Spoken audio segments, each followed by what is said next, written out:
فرمایا لکم دینکم ولی دین، اے محبوب کافروں کو کہہ دیجئے تمہارے لیے تمہارا دین اور ہمارے لیے ہمارا دین۔ اس آیت کریمہ کا شان نزول کچھ یوں ہے، جب آقا علیہ الصلوۃ والسلام نے کفار کو اسلام کی دعوت دی تو انہوں نے دعوت کو ٹھکرا دیا، انہوں نے انکار کر دیا۔ جب انہوں نے دیکھا نا اسلام چاروں اطراف میں بڑی تیزی کے ساتھ پھیل رہا ہے تو وہ آقا علیہ الصلوۃ والسلام کی بارگاہ عالیہ میں آئے اور آ کر التجا کی، اے اللہ کے حبیب ہم خدا کو مانتے ہیں، ہم قرآن کو مانتے ہیں، ہم آپ کے رب کی عبادت کرتے ہیں، لیکن ایک ہماری شرط ہے، شرط یہ ہے کہ 1 سال آپ ہمارے خداؤں کی عبادت کریں، 1 سال ہم آپ کے رب کی عبادت کرتے ہیں، ہم قرآن کو مانتے ہیں۔ جس وقت انہوں نے یہ کہا نا تو اللہ کریم نے فرما دیا لکم دینکم ولی دین، اے محبوب ان کو کہہ دیجئے تمہارے لیے تمہارا دین اور ہمارے لیے ہمارا دین۔ ان سے کہہ دیجئے لا اعبد ما تعبدون، جس کی میں عبادت کرتا ہوں اس کی تم عبادت نہیں کرتے، ولا انتم عابدون ما اعبد، جس کی تم عبادت کرتے ہو اس کی میں عبادت نہیں کرتا۔ ایک بات یہاں پر بڑی قابل توجہ ہے، دیکھیں کافروں نے کیا کہا تھا، ہم خدا کو مانتے ہیں، ہم قرآن کو مانتے ہیں، ہم عبادت کرتے ہیں، لیکن ایک شرط ہے آپ ہماری عبادت گاہوں میں آئیں، آپ ہمارے بتوں کی عبادت کریں۔ تو اللہ نے کیا فرمایا، محبوب آپ ان کے خداؤں کی عبادت نہیں کریں گے، آپ ان کے بت خانے میں نہیں جائیں گے۔ اصل میں جو حکم ہے نا یہاں پر وہ امت کے لیے ہے، امت کے لیے یہاں پر تعلیم ہے، اس میں سبق ہے۔ سبق یہ ہے کہ غیروں کی عبادت گاہوں میں نہیں جانا۔ جب اللہ نے کہہ دیا، جب اللہ نے فرما دیا لا تکم فی عبدا لکم دینکم ولی دین، تو پھر چاہیے تو یہ تھا نا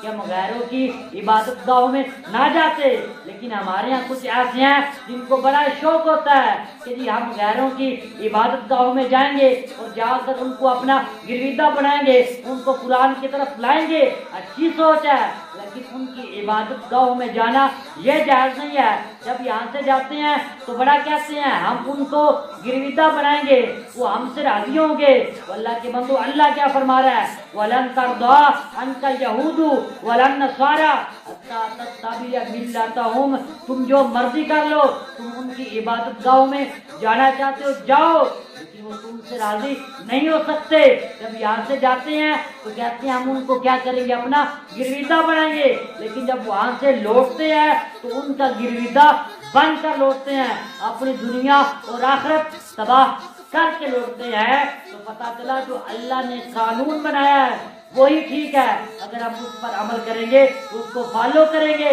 تو یقین جانے ہم کامیاب ہوں گے۔ اگر ہم نے کوئی اپنا قانون بنانا چاہا، ہم کسی اور طرف چلے گئے، ناکامی،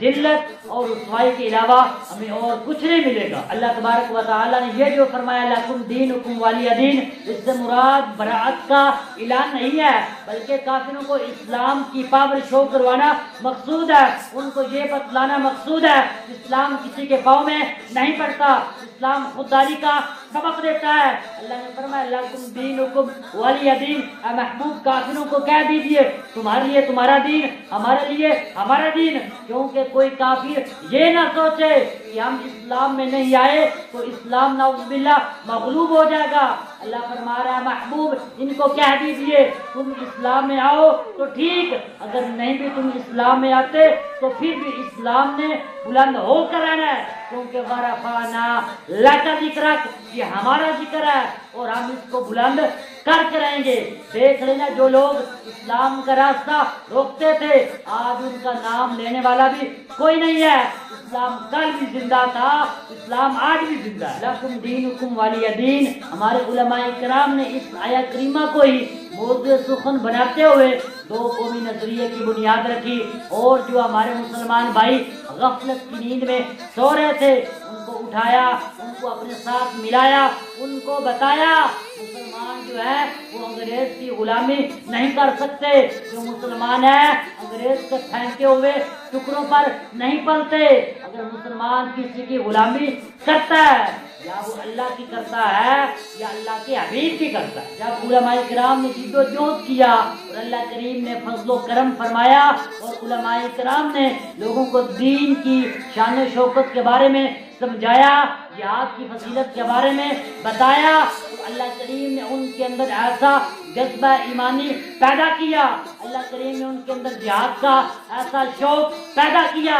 انہوں نے علی الاعلان کہا جان جاتی ہے تو جائے، مال جاتا ہے تو جائے، اولاد جاتی ہے تو جائے، گھر جاتا ہے تو جائے، کاروبار جاتا ہے تو جائے، ہمیں کسی چیز کی کوئی پرواہ نہیں ہے، ہمیں کسی چیز کی پرواہ ہے تو وہ یہ ہے کہ ہمارا رب اور رب کا رسول ہم سے ناراض نہ ہو جائے۔ ہمارا بھی تو کچھ حق بنتا تھا نا، ہم ان کے مشن کو آگے لے کر چلتے، لیکن ہم نے ان کے مشن کو پس پشت پھینک دیا۔ مجھے بتائے ان لوگوں نے جو قربانیاں دی تھی کیا اس لیے دی تھی یہاں پر سود کا نظام رائج کیا جائے، ارجانی فحاشی بے حیائی کے اڈے کھولے جائیں، آئے دن آقا علیہ الصلوۃ والسلام کی نمود پر حملہ کیا جائے؟ وہ پاکستان تو بنا تھا لا الہ الا اللہ کے لیے، پاکستان کی بنیادیں جو تھی وہ مسلمانوں کے خون پر رکھی گئی، تو پھر چاہیے تو یہ تھا نا یہاں پر جو قانون لاگو کیا جاتا وہ قرآن کا لاگو کیا جاتا، نہ ہی انگریز کا یہاں پر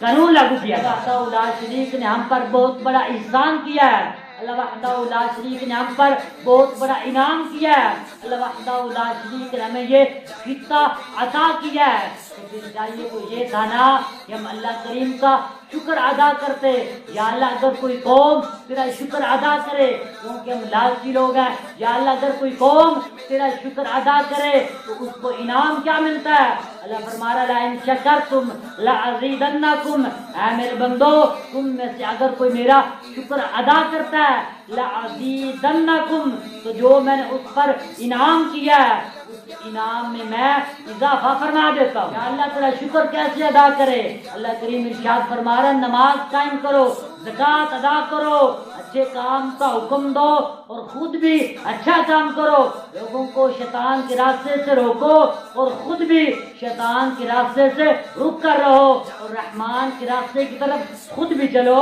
اور لوگوں کو بھی رحمان کے راستے کی طرف لے کر چلو۔ اللہ اگر کوئی قوم تیری نہ شکری کرے تو اس قوم کو تو سزا کیا دے گا؟ اللہ کریم فرما رہا وَلَئِن كَفَرْتُمْ إِنَّ عَذَابِي لَشَدِيدٌ، جس قوم نے ناشکری کی، اس سے مراد کفر نہیں ہے کیونکہ پیچھے شکار تم تھا نا، تو اس کے مقابلے میں کیا ہے جس نے ناشکری کی، إِنَّ عَذَابِي لَشَدِيدٌ، اللہ کریم فرما رہا بے شک اس بندے کو ہم بہت سخت عذاب دیں گے۔ دوستو ہمیں چاہیے کہ ہم اللہ وحدہ لا شریک کا شکر ادا کریں۔ دوستو یاد رکھیں قبر کا معاملہ بہت سخت ہے، حشر کا معاملہ بہت سخت ہے، حشر کو ہوگا معلوم کہ جیتا کون اور ہارا کون۔ ہم چلیں گے شاہ ابرار کے ساتھ، قافلہ ہوگا رواں قافلہ سالار کے ساتھ، اور یہ تو صحابہ کی محبت کا اثر ہے، ورنہ کون روتا ہے لپٹ کر در و دیوار کے ساتھ۔ ہمارے بابا جی رحمت اللہ علیہ پنجابی میں کہا کرتے تھے نا دل سے ہاتھ رکھ سچ سجدت ہے مسلمان دا مطلب کیا،